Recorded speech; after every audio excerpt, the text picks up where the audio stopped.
partir de 1905, para mim surge o exemplo, né, de como a linguagem de quadrinhos ela se consolida, né? O exemplo é de Winston McCay com a tira, né, a página Little Nemo in Slumberland, que é traduzido como Pequeno Nemo na Terra dos Sonhos. Porque para mim a importância de Winston McCay? Porque olhando, né, o exemplo que temos aí na página, ele já define aquilo que vai ser a característica da linguagem dos quadrinhos, da história em quadrinhos, né, da HQ.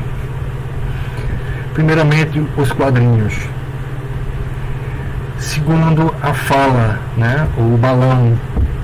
E terceiro, o movimento.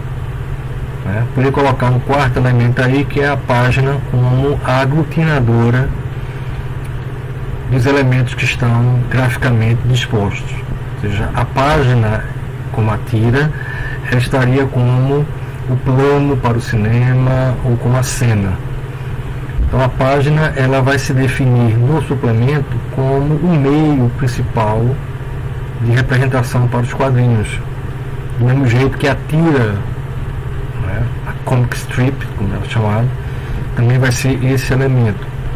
Então, para mim, um grande, né, fundador da linguagem dos quadrinhos é Winston McCay. Em 1905, como eu falei, né, praticamente a linguagem dos quadrinhos já estava bem definida, certo? Com a sequência, com os quadros, né, enquadramento, o uso da perspectiva, o uso do desenho como principal elemento para a representação gráfica, e aquilo que de certa forma vai definir os quadrinhos, diferentemente do homográfico, da charge e da caricatura, que é a ideia de movimento.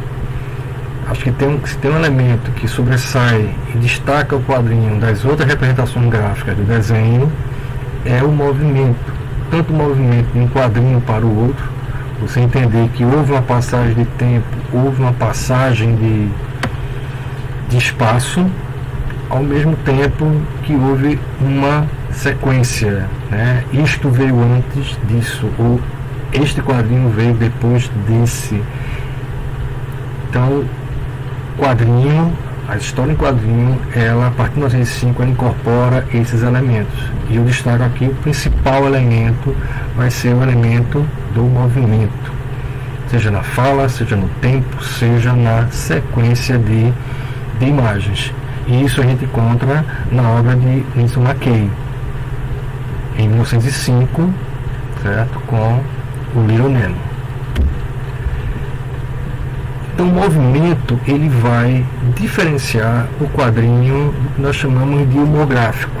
O homográfico é uma parte do desenho, é uma parte de uma linguagem de jornal, uma parte da linguagem do humor, que, segundo alguns especialistas, né, principalmente Herman Lima, com um potentoso trabalho sobre a caricatura no Brasil, né, e no mundo, né, praticamente nós temos três grandes linhas: o cartoon, que é algo atemporal; a charge, que tem um sentido político, né, bem contextual; e a caricatura, na realidade, foi fundada por Da Vinci quando começa a mexer com a proporção humana por volta do século XVI, olha, 15 e 16.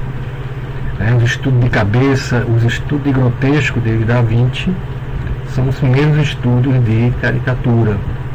Então o homográfico ele corre paralelo aos quadrinhos, também tem uma história dentro da sociedade ocidental enorme, né? Principalmente junto à crítica popular, junto à crítica ao poder. Falamos aqui de Ângelo Agostini no Brasil.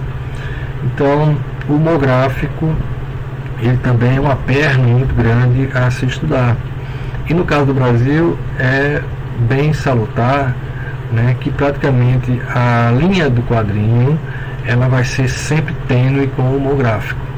Nossos quadrinhos ele sempre vai ter uma perna na charge, na caricatura, na crítica à sociedade.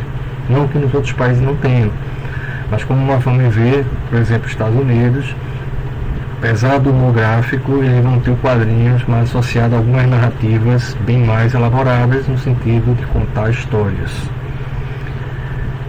Então o humor gráfico ele se diferencia, né, do quadrinho porque ele é uma perna. O quadrinho ele significa uma narrativa, ele significa contar uma história, uma sequência, não necessariamente presente no humor gráfico. Embora, como eu disse, ambos partem praticamente do mesmo ambiente, que é o jornal, que é o suplemento, né, que é uma linguagem popular. O segundo elemento que vamos analisar é a linguagem infantil. Né? A linguagem da imagem ela sempre foi, por muito tempo, né, até pejorativamente, associada àqueles que não tinham um letramento e também a uma certa infantilização do desenho. É isso até hoje, não se perdeu-se essa característica. Mas como humor gráfico, essa linguagem infantil é também uma perna dos quadrinhos, não é o que define os quadrinhos, mas é uma grande corrente, vamos dizer assim, e praticamente ela vai dominar os primeiros momentos do desenvolvimento da linguagem, em tiras, em suplementos, né, e até, no primeiro momento, em revistas. Certo? As chamadas revistinhas, né? Esse tinha como um termo bem pejorativo. E o terceiro elemento é o suplemento de jornais. O quadrinho ele vinha juntamente com esse suplemento. O suplemento era como se fosse uma parte, um caderno, uma parte de imagens, e aí entrava desde o humor político, desde as tiras infantis, até alguma crítica social, alguma crítica popular. Então, o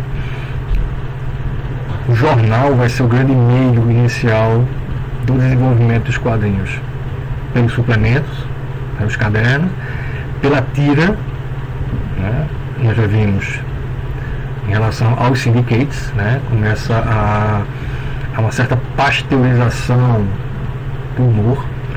No quadrinho que nós temos aqui na nossa lâmina, temos uma das primeiras obras de Herman Kerr, com os sobrinhos do capitão, o Katzman Kids, né? Que foi uma das primeiras histórias a serem sindicalizadas, né?